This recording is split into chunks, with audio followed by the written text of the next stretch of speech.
श्रीनाथ जी, गुरु गोरखनाथ जी के चरणों में आदेश आदेश आदेश। महामाई महाकाली, भैरव बाबा, भगवान दत्तात्रेय जी, नवनाथ 84 सिद्धों के चरणों में आदेश आदेश आदेश। अलख निरंजन, हर हर महादेव।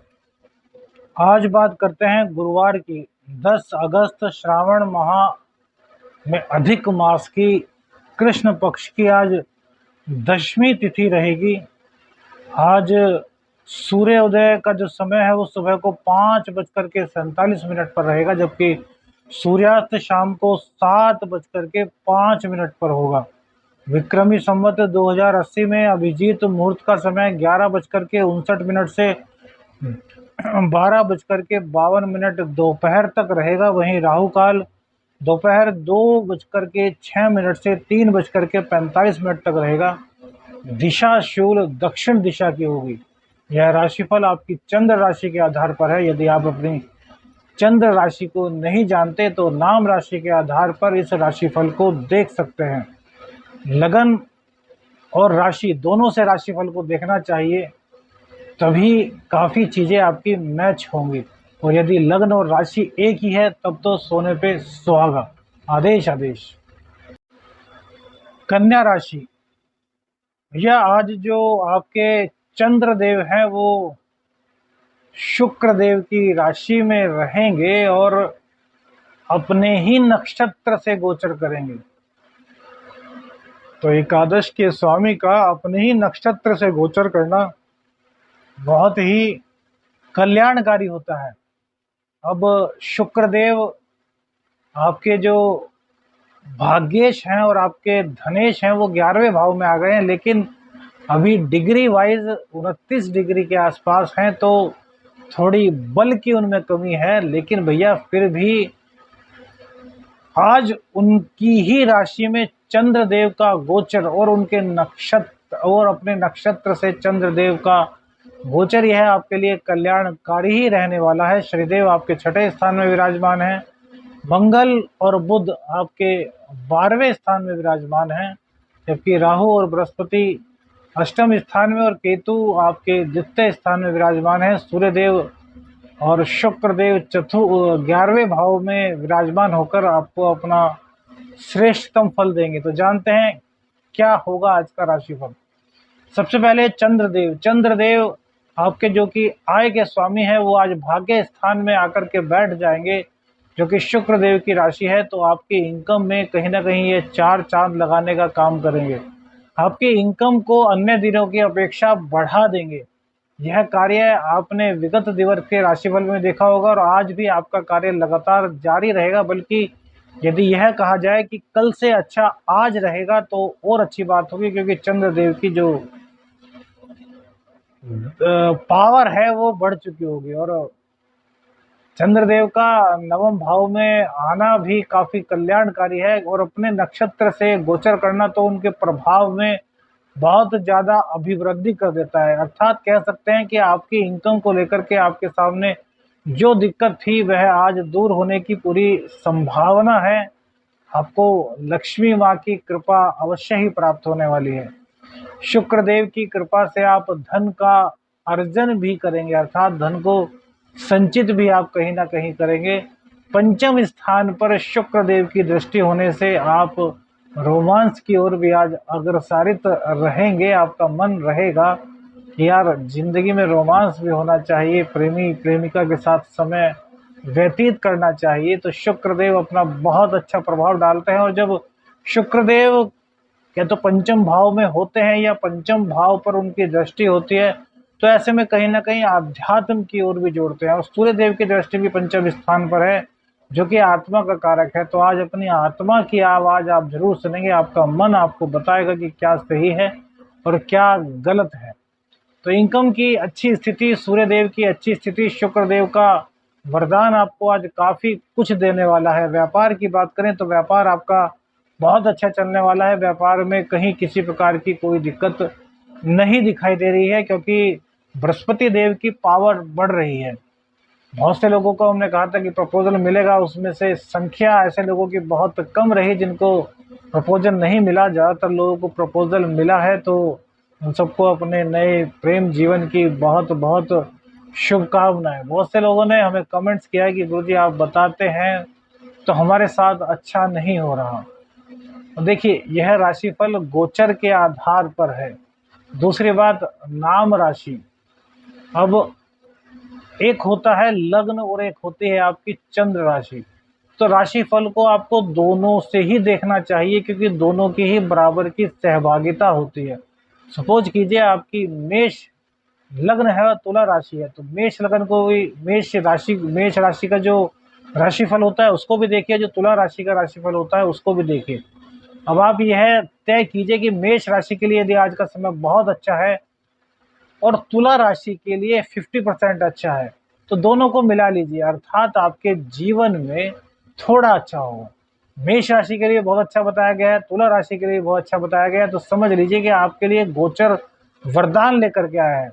राशि में अच्छा बताया गया है, और जो आपका लगन की राशि लगन है आपका में, उसमें कम बताया गया है, तो भी आपको कम मानना चाहिए। लेकिन दोनों में अच्छा है तो बहुत अच्छा मानना चाहिए, और दोनों में खराब बताया गया है तो आपको फिर खराब मानना चाहिए। अब इन दोनों के अलावा होता है आपकी अपनी दशाएं। अब जैसे कि हमने किसी को बताया कि भाई आप इस राशि के साथ शादी कीजिए तो आपका बहुत अच्छा रहेगा, और उसका अच्छा नहीं होता, डिवोर्स हो जाता है, तो क्या इसमें जो हमने बताया उसमें हमारी गलती रहेगी? नहीं भैया, उसमें दिक्कत क्या होती है, देखिए आप लोग ज्योतिष को बस बड़े अच्छे से समझने लगे हैं, आप तर्क वितर्क भी करते हैं, बस कुतर्क मत किया कीजिए, तर्क वितर्क कीजिए, बड़ा अच्छा लगता है।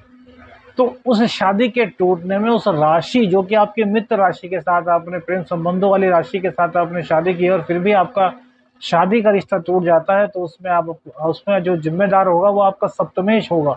आपका सप्तमेश पीड़ित हुआ, पंचमेश पीड़ित हुआ, सप्तम भाव का स्वामी पीड़ित हुआ, सप्तम भाव पीड़ित हुआ, और डिवोर्स की स्थिति आपकी कुंडली में बनी हुई है, तो उसमें मित्र राशि क्या करेगी? तो सबसे अहम आपकी कुंडली है। उसके बाद गोचरीय स्थिति, कुंडली की दशा, जो महादशा चल रही होती है वो बहुत मेन होती है, क्योंकि सबसे ज्यादा प्रभाव उसी का होता है। उसके बाद अंतर, पतंतर, सूक्ष्म दशा, प्राण दशा, बहुत चीजें होती हैं, तो उन सब चीजों को आपको समझना होगा। गोचर है, गोचर प्रभावी रहेगा, लेकिन दशाओं के अनुसार प्रभावी रहेगा। दशाएं अच्छी चल रही हैं, गोचर अच्छा बताया गया है, बहुत अच्छा रहेगा। दशाएं बेकार चल रही हैं, गोचर अच्छा बताया गया है, तो कुछ लाभ होगा। दशाएं भी बेकार चल रही हैं, गोचर भी बेकार चल रहा है, तो बहुत नुकसान हो सकता है। तो इस तरीके से आपको इस राशिफल को समझना चाहिए। लव राशिफल जो देते हैं उसमें भी हम सभी चीजें देते हैं, खाली लव राशिफल ही नहीं देते, सब चीजों के बारे में बताते हैं, थोड़ा थोड़ा जॉब, कैरियर, सब चीजें। तो आज का जैसा राशिफल है तो इनकम के लिए बहुत अच्छा है। तो जिनकी कुंडली में एकादश भाव मजबूत होगा, भाग्य भाव मजबूत होगा, धन स्थान मजबूत होगा, उनको बहुत अच्छा मिलने वाला है भैया। जिनकी कुंडली में दिक्कत है तो उनको मिलेगा, लेकिन कम मिलेगा, तो वो लोग कहते हैं कि हमें फायदा नहीं हुआ। गोचर अच्छा है और दशा में थोड़ा सा भी सपोर्टनेस है तो आपको आज लाभ मिलना ही मिलना है। क्योंकि भैया एकादश भाव के स्वामी का, देखिए स्थान परिवर्तन योग जो बनता है ना, वो बड़ा बहुत ही गजब का राजयोग होता है। अब शुक्रदेव जो हैं वो चंद्रदेव की राशि में बैठे हैं, और चंद्रदेव शुक्रदेव की राशि में बैठे हैं, तो स्थान परिवर्तन, वो भी भाग्येश का, एकादशेश के साथ, धनेश का, एकादशेश के साथ, तो दिक्कत कहीं भी नहीं है भाई। गोचर में किसी भी हालत में किसी भी तरह की कोई दिक्कत नहीं, सिर्फ दिक्कत क्या है, बुध की, क्योंकि जो आपके लग्नेश हैं वो 12वें स्थान में बैठ गए, तो लग्न को कहीं ना कहीं कमजोर करेंगे। कोई बीमारी, मुंह संबंधी रोग, गुप्त रोग की संभावना भी ऐसे वक्त पर रहती है, क्योंकि 10वें भाव के स्वामी में और 11वें स्थान में, क्योंकि ये इच्छाओं का भाव भी है आपकी इनकम के साथ साथ, तो यहाँ सूर्य देव का बैठना तो इच्छाओं को जागृत करेगा आपकी। अब वो इच्छा गलत भी हो सकती है, क्योंकि शुक्रदेव भी यहाँ पर आ गए हैं। और इच्छा देखिए, इच्छा गलत नहीं होती, उसका करने का तरीका गलत होता है। एक ही काम पत्नी के साथ है तो ठीक है, दूसरे के साथ किया जाए तो गलत है ना।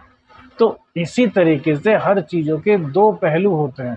यदि पॉजिटिव वे में सब चीज़ें होती हैं तो आपको पॉजिटिव इफेक्ट मिलता है, आप नेगेटिव वे में करते हैं तो नेगेटिव इफेक्ट मिलना ही मिलना है, पुरुष हो या स्त्री।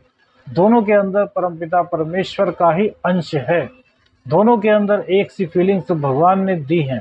बस इस दुनिया को चलाने के लिए दोनों में भेद किया है, स्त्रीलिंग और पुल्लिंग का।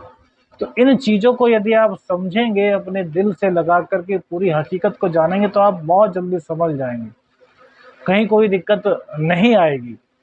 बहुत गूढ़ विषय है, कभी इस पर भी एक वीडियो बनाएंगे।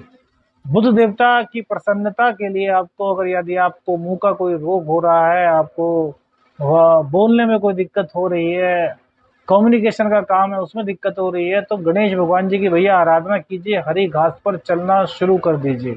भगवान गणेश को दुबड़ा घास भी अर्पित कीजिए। बुध देव का यह गोचर थोड़ा खराब कन्या राशि वालों के लिए रहेगा। जब बुध देव अपनी ही राशि में आ जाएंगे, लग्न में आ जाएंगे, तब आपके लिए बहुत बेहतर करेंगे।